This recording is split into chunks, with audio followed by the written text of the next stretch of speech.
Hi everyone, my name is Andy, your chess streamer, and today we are coming live from Durham, bringing you Duke versus India, some Indian college whose name I don't want to uh, say. Today we're looking at Ben Yan right now. Duke fielding Barnabas, Ben, Gordon, and Alex to take on this Indian team. Luke is away. And this position is very dynamic. We have opposite sides castling coming from a Jobava London going for this quick knight to b5, targeting c7, knight a6, and then after the return, the knight is awkwardly placed on c7, not sure what it's doing there. And after an opposite sides castling, we have a very dynamic position with the knight sacrificing itself on c3. Ben says, okay, I don't care. I'm just going to take it. And I mean, there's bishop a3 coming, but Ben says, I don't give a fuck. Bishop b3 is coming back, and my king is safe, whereas your king, you're going to start getting some pressure with some pawns on the king side, though black is the one to strike first. Potentially, c takes b3, clamping down on the white king could be a little bit nasty. Maybe some rook d3. The king might run, but that would probably be a huge concession. Have to look at the time too. QWERTY from the Indian team only with 35 seconds. Ben with a minute, though this is pretty threatening. Not sure exactly what's going on. Has to worry about bishop to a3. Somehow I don't even really see how to defend this. Probably rook d3 is the only... No, because then queen a1. We'll just have to see what Ben does in this position. Other games... Gordon has already taken down his opponent. Gordon, a very strong player, has been very effective in the CCL this year. Let's see how Ben takes, is saying, okay, how am I preventing bishop a3 here? I don't even really see a good move.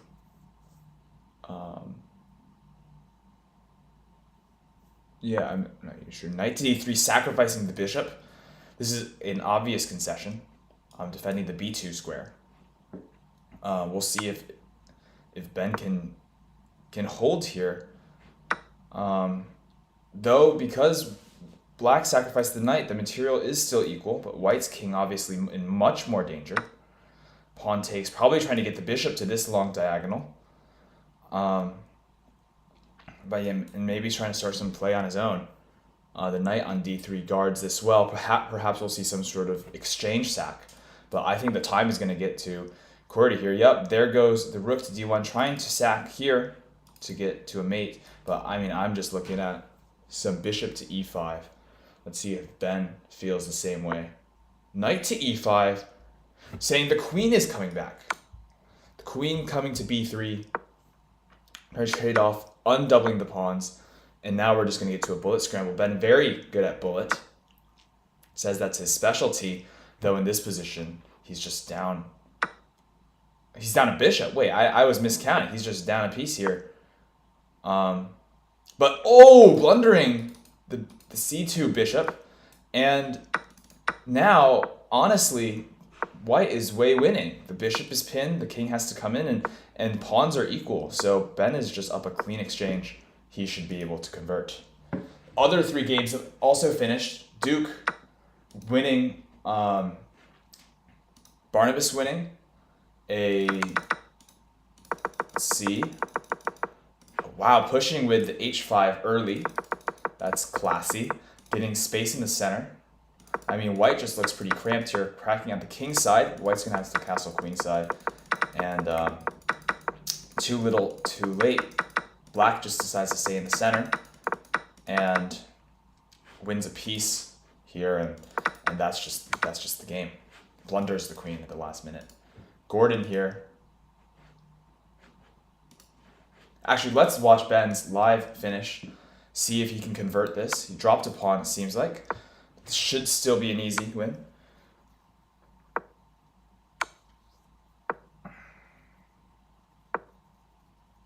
Easy win for the white team here. Maybe rook c2, trying to trade off the rooks.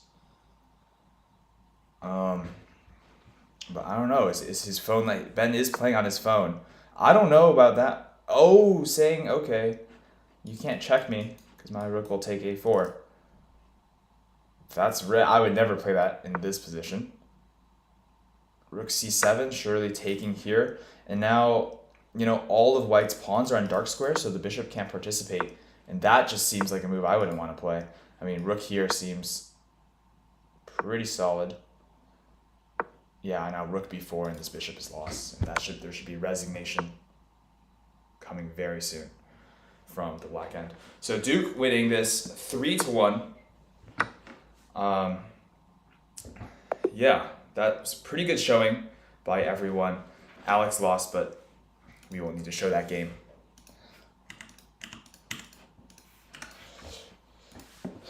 Yeah, Duke having a dominating performance here. Yeah. Let's see. I don't have any post-game interviews today, but the Marshall Knights is the team of the Indian team. They're going to have to pull some victories out of their ass in order to beat Duke today. Yeah. Let's see. I don't have any post-game interviews today, but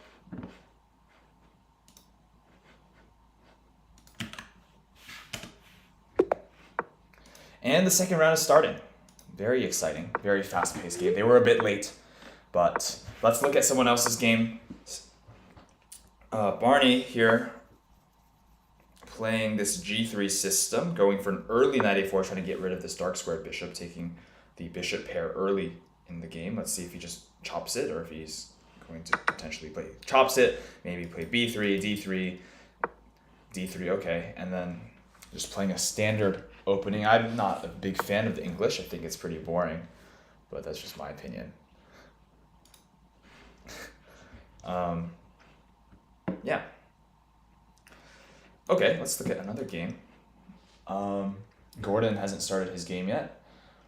Alex playing the guy that Ben just beat. Alex going for a untraditional g3, going for this pterodactyl defense, arguing that this is bad. I think this is a Gotham chess classic. Probably going for some knight f6, d6, going for some dynamic gameplay potentially this in the future. I'm really interested to see how this game goes. This is very odd. I would never play this opening. But that's because I'm not as bold as Alex Tong. Alex Tong is a beast, as is everyone on the Duke 8 team, of course. Look at this symmetry. I love this pawn structure for black. It makes me so happy. Yeah, let's look at another game. Oh, Gordon is playing. It is Benjamin Yan not able to find his opponent. Okay, so in this game we got a very strange h5. Really trying to get Duke out of his preparation, but Gordon's like, I don't give a fuck. I don't want to go into a queenless middle game. This is sort of hippopotamus-like, so we're going to strike at the c5 square. That's how you deal with the hippopotamus. Knight c6.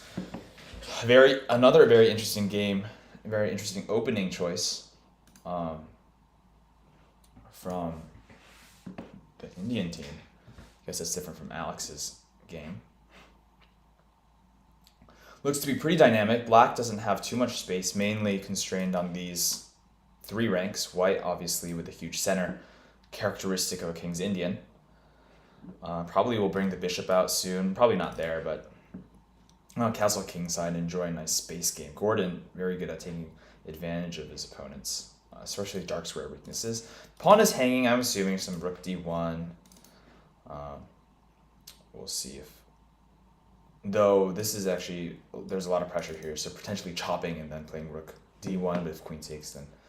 I don't know. The pawns here, they might be a bit overexposed, but they'll probably be fine. I mean, at worst, you just start pushing d5 and stuff.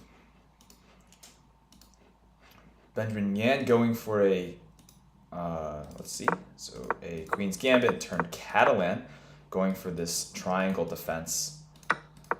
Taking, and then I actually played him in this position yesterday as black. We were just chilling out, and he absolutely demolished me, though he is about 600 rating points higher than me, so not too surprising. Probably looking at some queen takes. I think that's what I would do. Okay, I'm not an idiot. This bishop is kind of sad, but we'll potentially get some c5. Going for c5 immediately. Stockfish unhappy, but potentially this is some sort of hidden prep that I'm not aware of. Most likely Benjamin Yen is just tired.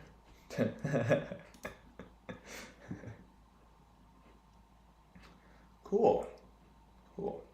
So let's hop into Alex Tong's pterodactyl game. I'm curious to see how he advances. We'll stick with this one for most of the round.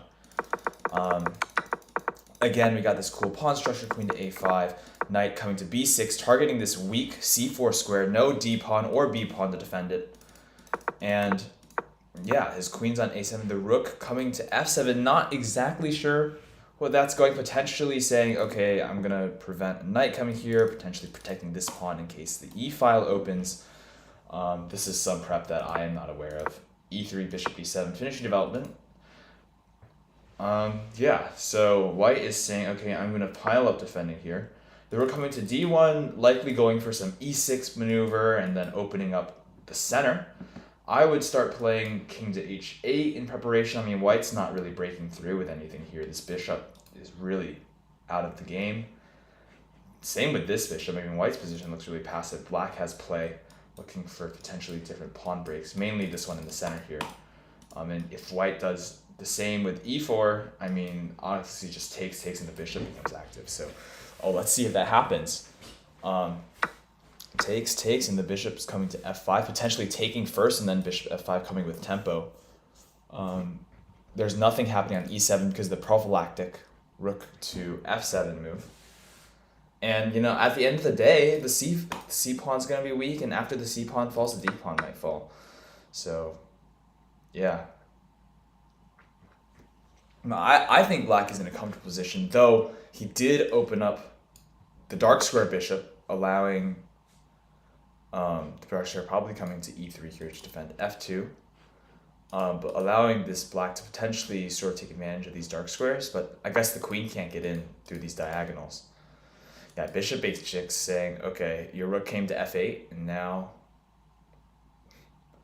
you're going to have to move it again. Probably no exchange sack there working. Not enough pieces. The black knight is sort of just eternally only pressuring this pawn, sort of locking down the light square bishop, I guess. But yeah, I mean, bishop f5 will probably come at some point. And these pawns do a good job at preventing black from infiltrating this dark square diagonal weakness.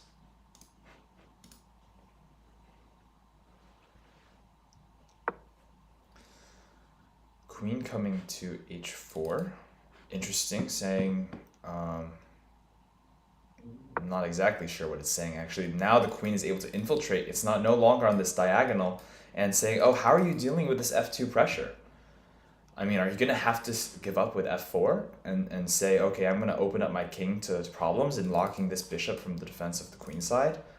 Is that what's going to happen here? Jeez. If I was anyone here, I definitely want to be black. Pawn on c3 also hanging. How is that being dealt with? Yeah, I'm not exactly too sure.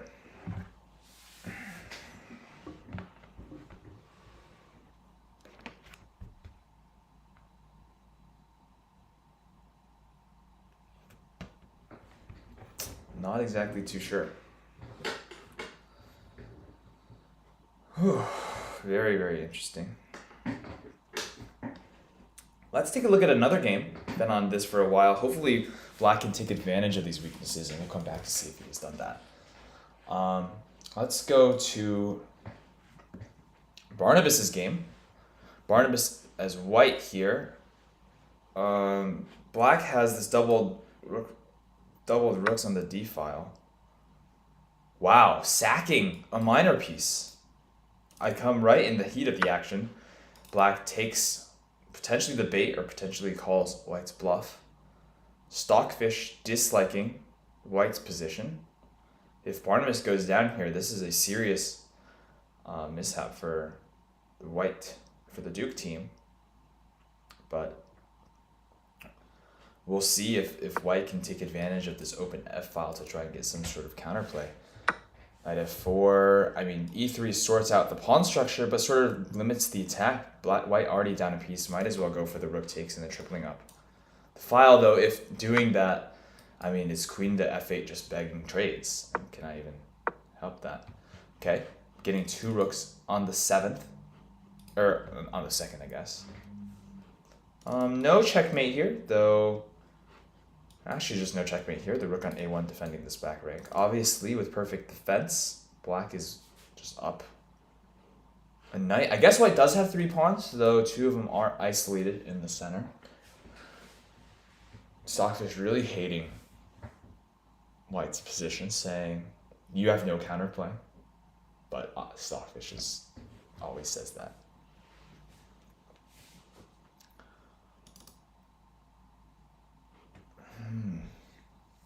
And what would I play here for black? I mean, obviously the h7 pawn is hanging. h6 looks very potentially weakening. Maybe white going for some draw here, if given the opportunity. I mean, rook to f1 looking like a very natural progression, potentially. Saying h6, g6, okay, instead. Queen having to get off of this open file. And black is like, let's trade. And if you take the knight, then after queen here, I mean, it's just going to look, I mean, this just looks like, this looks mating. I mean, look at these black pieces. The white king, very exposed. I guess there's no mate immediately. Doing a good job defending. But black just goes to the second and says, how are you defending all these threats? You don't even have any checks you can give. Or I guess you can go to a8, but I mean, then your queen is sort of out of the game. So yeah. I mean, immediately this is a threat. Rook to c8, c1 not doing anything to rook d1. That is going to be game. Good job to AJK007. Looking at some other games, Benjamin Yan looking to flag his opponent with only 5 seconds left. Looks like a dead equal position. I've had a very similar position in a classical game here, but in that position I had a lot of time. It's an endgame with equal pawns, same number of pawn islands. You could argue that white's rook is slightly more active, controlling the only open file, but black is going to come into b4 and maybe restrict the king with f5, maybe not, a4. And yeah, Ben's saying, okay, this is an endgame. I'm a bullet king. I'm going to take advantage of you here. Saying, okay, if we exchange pawns here, maybe it becomes an equal king and pawn endgame. That thinks that, I don't know, he can hold with 9 seconds on the clock. Keep in mind there are 2 seconds of increment, of course. We have another result. Gordon taking down Alcaraz. Gordon is seriously a beast. Going 3 out of 4 on the last match, and now 2-0 on this match. Hopefully, I mean, he's sort of carrying the Duke team here. He's a godly freshman, I think from Durham Academy, though I might not be. That might not be right. I should get a fact sheet on these guys. That way I can talk shit about them. I have no basis to them. King e3, king and pawn endgame looks pretty simple. I want to go back to the other game with the pterodactyl opening. Black down in exchange. Not sure exactly how that happened. He sacrificed the bishop because the queen got in. And now black under threat, both under time pressure. Alex Tong also a god at bullet. Alex actually is incredibly good at Crazy House. Random fun fact, but Crazy House won't be too effective here. Apparently I'm disconnected, but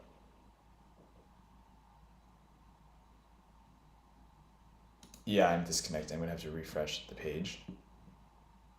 Hopefully I don't lose the games. Okay, I guess I became unfollowed.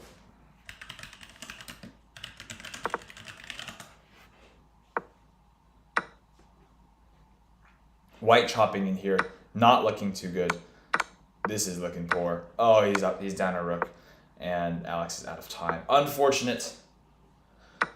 But that's just how these games go. QWERTY is higher rated than Alex, but Alex probably a little bit rusty. I've seen Alex play way better than this. So, yeah. I don't want to watch anymore. We're going back to Benjamin Yan. Let's flip the board. White's king very active on the 7th. But black able to defend this rook coming to the d file. White is trying to activate his king. Oh, the time! Ooh. Oh, black completely winning now. And completely drawn. Oh, he needed to find some move. Oh my goodness, I don't even know. I'm so bad at endgames. But yeah, I'm not exactly sure how this breaks through. Probably calculating the race here.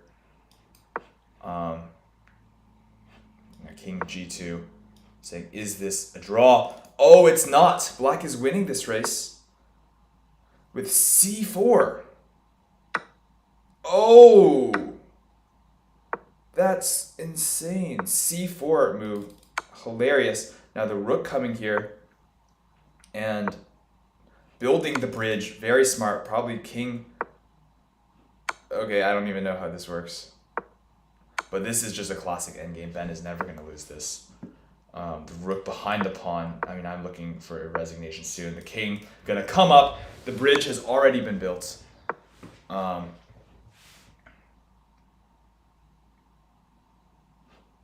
is he calculating? Oh, what the heck? Oh, it's drawn. Oh, he doesn't know. Oh, he's going to sack the rook. Oh. Oh, no. Oh, no. Oh, no. He was winning. Oh. Oh, my God. No. And at this point, it's a draw. The white pawn is too far advanced. And I think Ben knows it. He knows it. Oh my goodness. India fighting back. The Beastly Knights are fighting back. They're winning 2.5 out of 1.5, assuming this ends in a draw. That is a painful watch. Ben throwing the winning pawn endgame. And there's the queen, and there's the draw. Whoa. Not the best play from Benjamin Yan, but at least not losing. Taking out a 1.5. Gordon, the only one with a perfect score. Alex still yet to be on the board. Duke still doing okay with 4.5 out of 8. Slightly ahead. But still a long road to go. Let's see if Alex can pick up some points against this Indian team. But yeah, crazy second round there. Pterodactyl Beef Eater from Alex and some other very interesting games. Lots of attacking chess today. No positional, boring games from any of the players.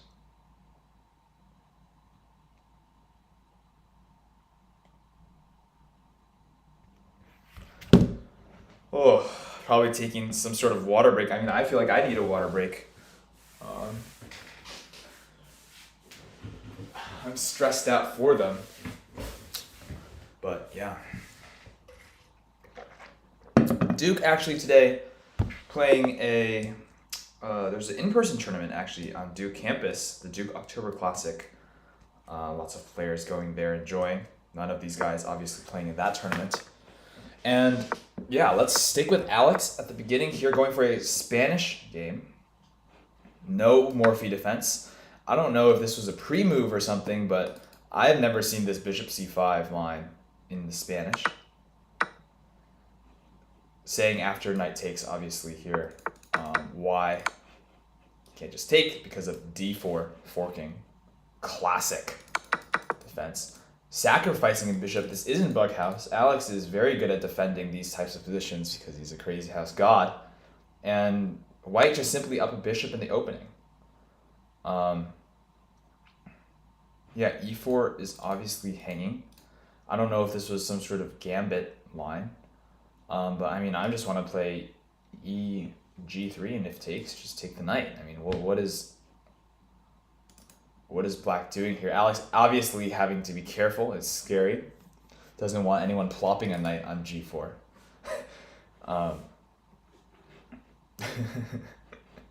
But yeah, I mean, black needs to still get developed. This pawn is pinned. I mean, obviously it can be unpinned very easily, but this should be an interesting game.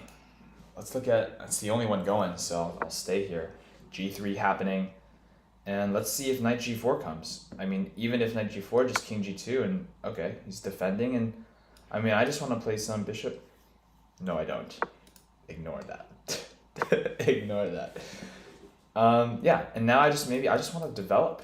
I mean, I'd argue that yes, your queen is actually overexposed, and you're down a piece for simply one pawn, and yeah, just developing pieces normally.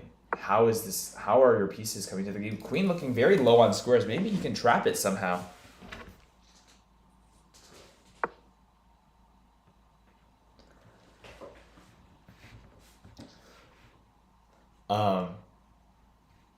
But not exactly sure how. Rook coming, very good idea. Just getting the king to safety and arguing that, okay, I'm up a bishop. Your f4 pawn's going to be weak. I might even see some... I mean, I kind of want to just sack on here. I mean, I know it's kind of crazy.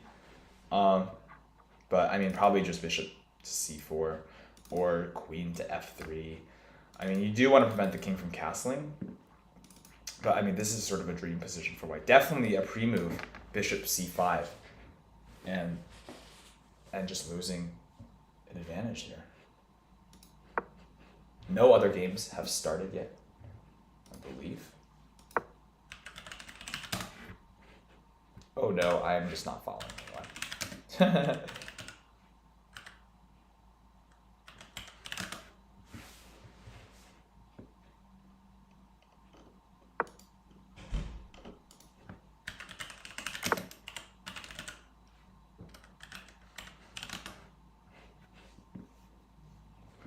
Just not following anyone.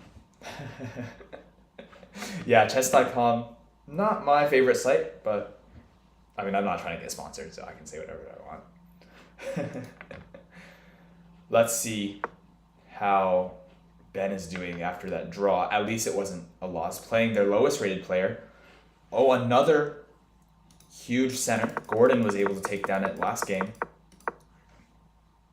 Again, the same opening with h5 early, preventing the h5 advance since the knight is on f6 to prevent it. And yeah, going for a huge center, going for a double hippopotamus breakthrough with f5 or c5. Very good thing to know if you're playing against sort of a hippo setup. You want to go for these bishop pawn pushes.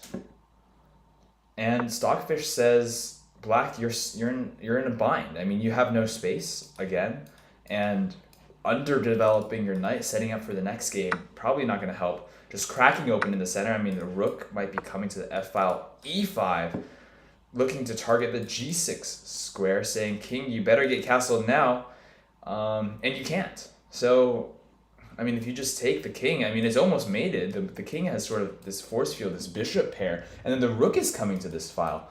So, I mean, a crushing defeat, seemingly. Knight here saying, okay, after we check, I'm going to try and run this way. Will white allow this? Saying, I'm in no rush. Let me open up your position. The queen and rook on the d file. We're just going to be nasty here. This is just going to be nasty. I mean, the d file is open, the f file is open. Ben better not let this king castle. Great move here, knight to e5, the queen telling you, okay, get off this square. I want this file for myself. And if you go to d8, then you're just not castling ever. Going to d7, probably going to happen. But yeah, Ben keeping the initiative, keeping a huge advantage, +9. I mean, that just cannot be good. I mean, I'm just looking at takes and then, wow. I don't know. Maybe I don't know what that is. Oh wait, I'm an idiot. The queen is trapped. And after bishop here, you have a simple check. That is masterful. A very common example of you have a good move, find a better move. That's just devastating for black here. Maybe a resignation even coming soon, given that he's playing Inanna. Okay, let's look at someone else. Let's look at Gordon. I haven't watched any of Gordon's games. He's destroying the Indian team here, but I'm just not giving him any love. Let's switch to him. Hopefully this is not the one game he's losing. And Gordon looking very interesting. Let's see how this came out. A Neo Grunfeld defense is what chess.com says. Looks like a Grunfeld, knight f3, but going for d5 anyways. Not sure if this is good. I mean, I like to play the Grunfeld, but after takes e4, it's not supposed to be that good. Not going for that. And turning this into sort of a real Grunfeld with this knight c3. And this is just a horrible version for white with this isolated pawn. At least the bishop's in the long diagonal. But, I mean, black does have to do some work. There's some pressure here on c6, and this bishop has to defend this pawn. But, I mean, after the queen comes to c7, the knight can come to c6, and now black is just completely fully developed. And whoa, sacrificing a rook here. Why? I don't even know why he did that. I wonder if it was a pre-move. No, it took him 60 seconds. Maybe white thinks that the exchange is worth it. I'm really confused here. Why not just go back to d1? Maybe trying to say that I have big balls, don't kick me out of your house. But, I mean, at this point, black is just simply up in exchange. I guess white does have these two menacing pawns. But again, 33 seconds on the clock. Will he have time to convert this? I guess white does, in compensation, have these nasty bishops. The bishop pair in the Grunfeld is always a common theme to look out for. Bishop f8, just targeting these pawns. I mean, you sort of have to defend this with maybe d6. Obviously, this pawn is pinned. But I guess after d6, just saying that, like, b6 is coming. I mean, the bishop is coming in. That does look a little bit annoying, but I mean, I guess after rook b8, the bishop just has to move, and then that's just devastating. If, obviously, c6, then this pawn is hanging. Oh, very interesting, saying, okay, your f7 pawn is weak, but maybe I'm just going to take. And if you take an f7, I'm just going to move. And it's like, okay, I don't know, your pawns are gone, and I'm going to be up in exchange. And that seems like that's what Gordon is doing. King to h8, allowing bishop here to be a defense. And now these two pawns are connected. It's like an Uno reverse card. Yes, you give up the f7 square, but this pawn is just falling. And what are you going to do about it? And now black is the one with the two passed pawns. This is not looking that good for white. Yes, there is some counterplay here with the king weaknesses, but I mean, at the end of the day, bishop g7, and what is black doing? I mean, what is white doing here? With only 3 seconds left, the bishop is pinned, only momentarily. The queen coming in. I mean, I'm just looking at this move here. Gordon keeping it classy, saying, I want to get the queens off. Oh, this is just going to be completely winning now. Gordon takes down another member. Gordon at 3 out of 3. Let's see any other games happening. Ben taking down the weird King's Indian by just completely annihilating him. Let's see how he converted this attack. We were here. After the queen got lost, simply bringing the bishops in, and yeah, this is just completely losing. Good for him. Beastly Bishop's still active in this winning endgame. He's up only one pawn, But I mean, look at this queenside majority. He's just going to start pushing this. I mean, c5 coming probably. We need to draw here.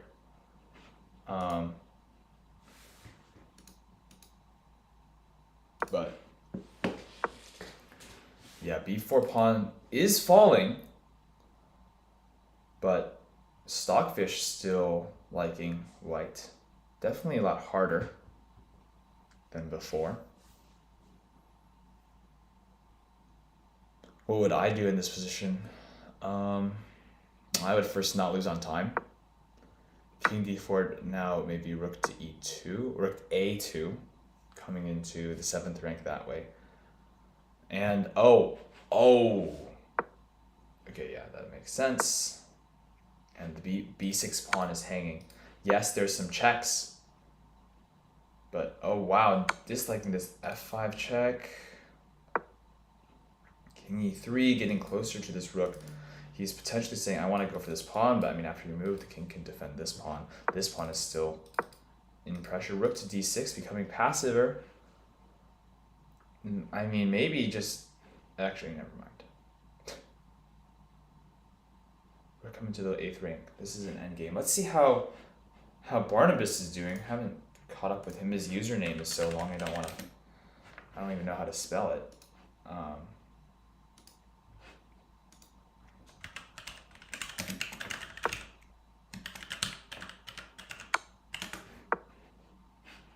I don't know how to spell his name.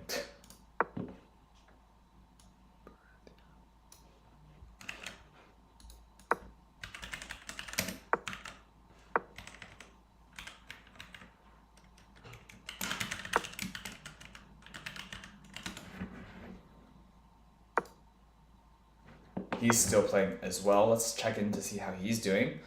He does have this very active rook in this Benko gambit, sacrificing the exchange for a fork. And that is just nasty here. A huge tactic. We saw it live happen after rook here. He noticed the bishop is defending the e2 square, so removed the defender. Doing a lot of puzzle rush, it seems. And now at this point, he's just up a clean knight. And of course, with only 10 seconds left. Oh, the knight is kind of trapped, you know. Wow, the knight was kind of trapped. And he gives up the knight for just a 1 pawn advantage. But I mean, he is going to have to do some work to convert this. But he is the highest rated player on the Duke team. Hopefully he can do that. And yeah, let's see how he masterfully converts his endgame. At the higher levels here, it seems like endgame skills are very critical. King coming in, blocking. Not sure about this king here. I don't know. I guess that was mate. Wow. If you went at f5 is mate, but now the king is coming closer. e6 defending the pawn. And at this point, the king... Actually, I don't know if he played this the right way. How is black breaking through here? You don't want to trade pawns. You want to... Wow.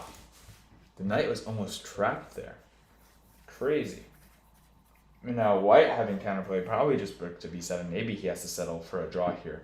But Duke, on the other games, doing very well. Beastly Bishop, Alex was able to take down AJ by winning the b6 pawn, it seems. And then being able to trade off the rooks. That's just completely losing.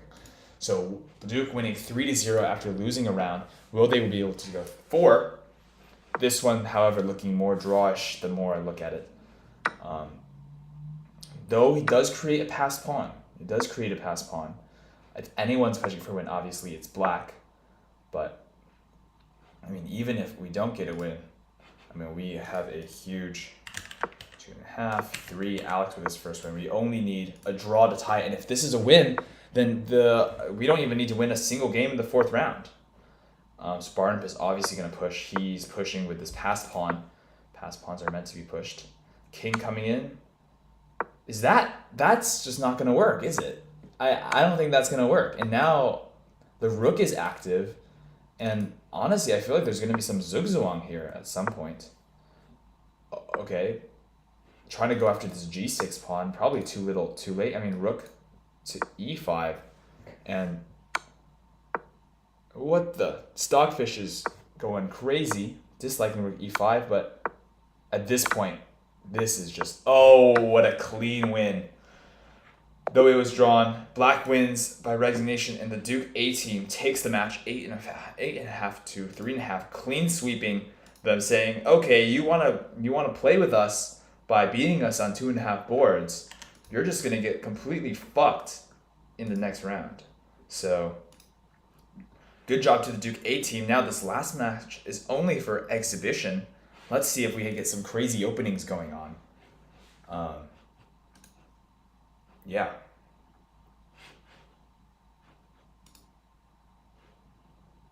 Benjamin Yan in the chat, probably a long time ago.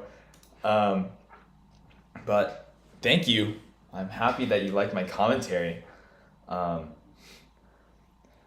Even if he was stream sniping, it definitely wouldn't help him.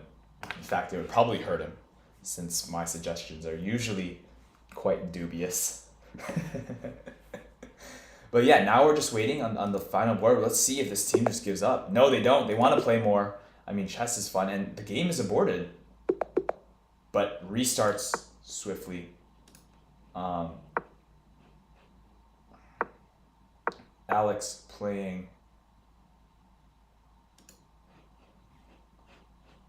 Alkalos. Alkalos continuing this hippopotamus setup. Alex not trying to advance too fast, too quickly. Sort of maintaining the passive setup. But I don't really know. E5, D4. Okay. White is saying, okay, I want to be white. I want to go for some advantage. Black going for this F5 push, turning this into some weird Dutch position. Stockfish disapproves, but I mean, I don't really know. It's just like a Dutch. Gordon again playing. Gordon playing with C3. Let's see if he goes with the Magnus Carlsen opening. That would be a bit rude, but justified given that Duke is winning. Going for some sort of reverse Slav defense. Accepting the gambit of the pawn. Not going for the Magnus Carlsen opening. And Gordon saying, I want to go into a queenless middle game, even if that comes at the cost of a pawn. Black saying, I want to get the pawn and not go into the middle game, gain some space here. Looking like some weird Albin counter gambit. This is probably some sort of weird theory. Opening request for the last round. I want to see some Magnus Carlsen. I want to see some C3, F3, and just switch the kings and the queens. That would be cool. Let's see if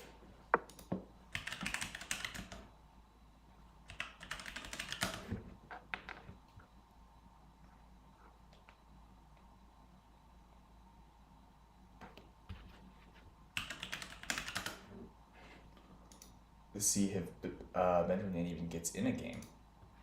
I don't see it popping up. This pawn on d3, very advanced, probably overextended. Knight here cutting off the queen, saying e5, I'm not taking because my knight would be hanging, but just b4 or a3. And if you take, I'm taking, and then I'm taking here, and you can't even take back. And this opening is just so strange. I mean, these pawns are completely in danger here. I mean, I would just take here immediately.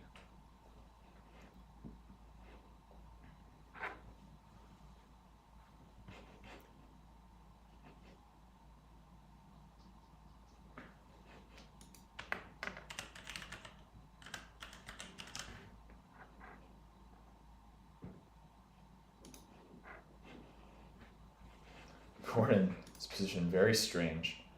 Not exactly sure what the think here is. Potentially looking at taking this pawn instead. I'm not exactly sure. Maybe my internet is down. No, it's not. It was just in a think. Looking to go crazy. Queen a4. Continuing the pin on this pawn. Bishop obviously coming back. b5 now declining. Trade is saying, okay, maybe you're going d2. Maybe, I mean, these pawns are just completely toast. Bishop d3, an obvious move. And then after castles, I mean, white is just simply up a pawn.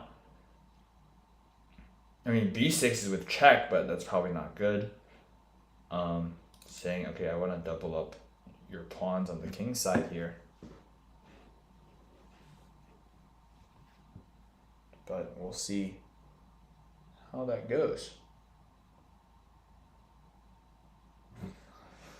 Let's look at another game.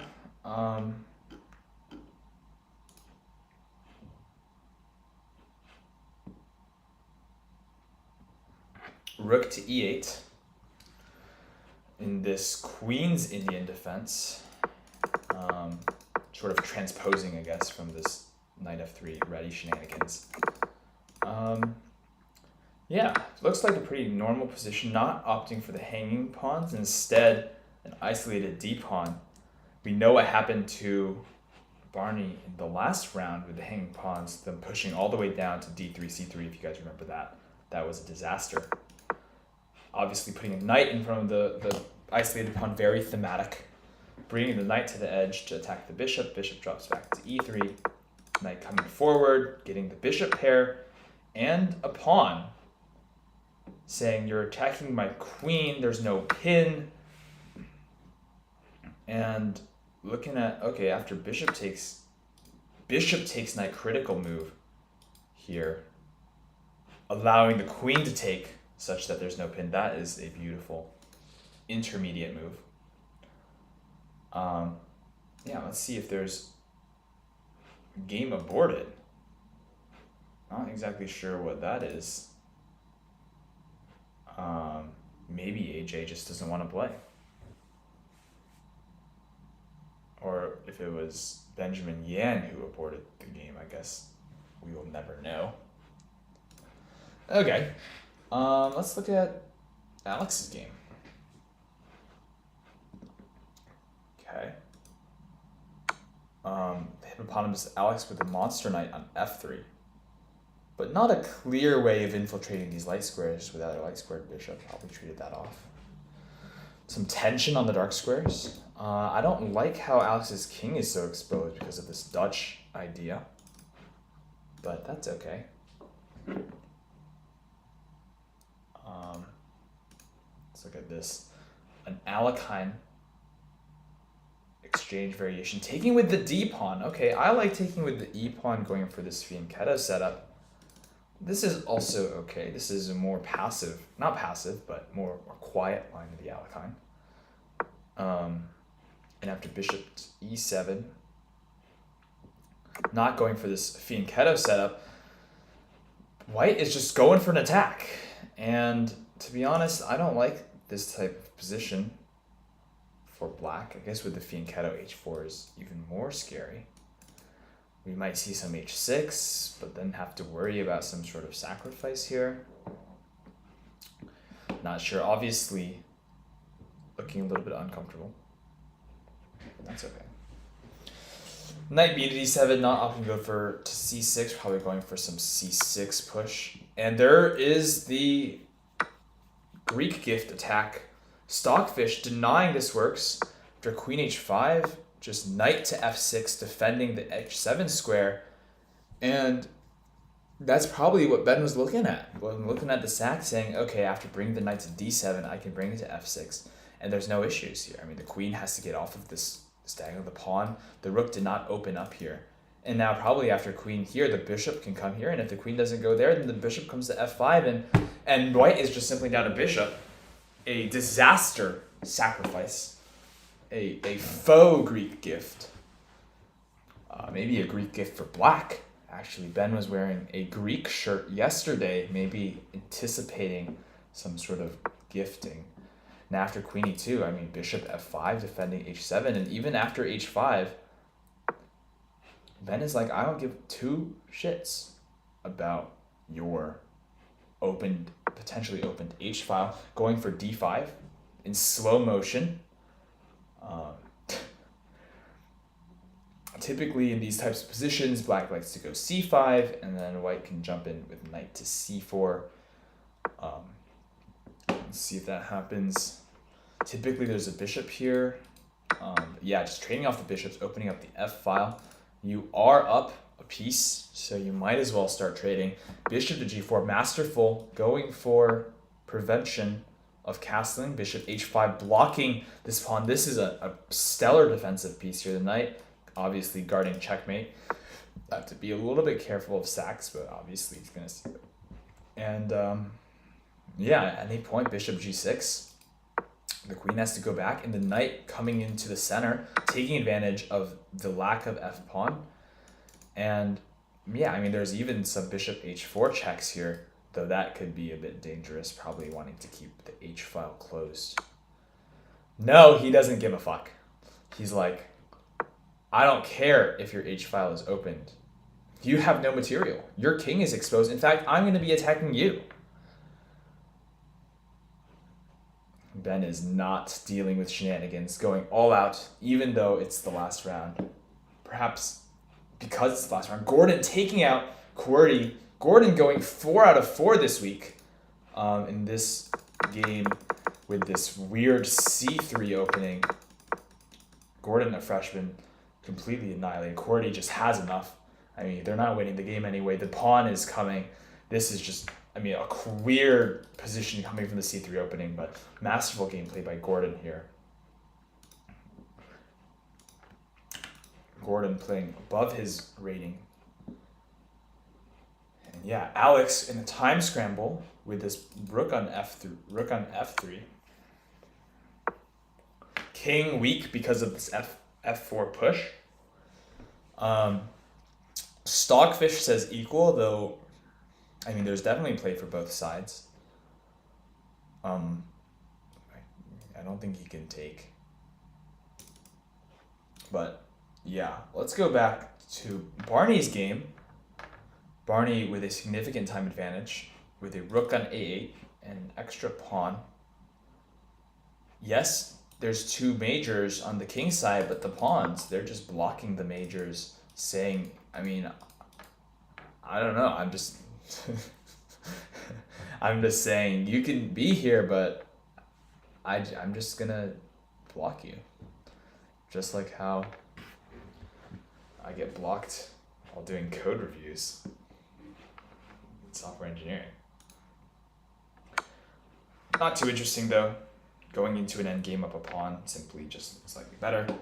I want to check back on this game with the imbalance. Time is equal. Let's see what happens since we just watched. After this queen g4, the king trying to get to safety, rook coming to the semi-open file, the bishop moving, the e3 pawn is in some serious danger. I mean, knight here, attacking this bishop. Maybe bishop f2 wasn't the best move because of this.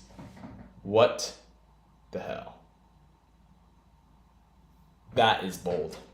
That is, everything is hanging, but not everything is working. Queen takes bishop, obviously, and black just resigns. He just gives up. I mean, it's just doomed. And that's another win for Ben, going 3.5 out of 4. These two guys almost single-handedly taking out this Indian team. Let's go to another game. Alex losing, probably on time. Let's go to this game. Time scramble for the white side. Pawn on a6. This is just going to be a clean conversion, probably. Bringing the king in opposition. We love opposition. King coming now towards, that was classy. Doing the diagonal, and now white simply up a rook. I mean, if I was white, I would prevent black from doing any of these shenanigans, probably going to a2. But still has to be careful if this pawn gets traded, and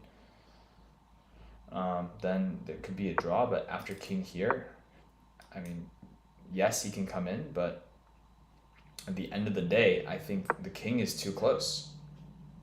Stockfish giving mate in 22. Let's see. This is kind of sketchy, a little bit sketchy. The king is very close to defending this h1 square. Yeah, this is probably smart. Bringing the king. Let's see if Barney knows, can convert this. Ben couldn't. Now this is going to be nasty. This is going to be nasty. The king is trapped behind the pawn. We just need to be careful not to stalemate. And he's just looking for the checkmate. He doesn't even want to take the pawn, and there goes the game. Barnabas also going 3 out of 4. And this is a commanding performance by the Duke team. Despite losing the second round, they're like, okay, we actually have to pay attention now, not just, watch YouTube while playing. And yeah, Duke takes out the team Marshall Knights from the BITS Pilani Hyderabad campus. I know I'm severely Americanizing that, but a very clean win by the Duke A team. Good job to everyone. Gordon going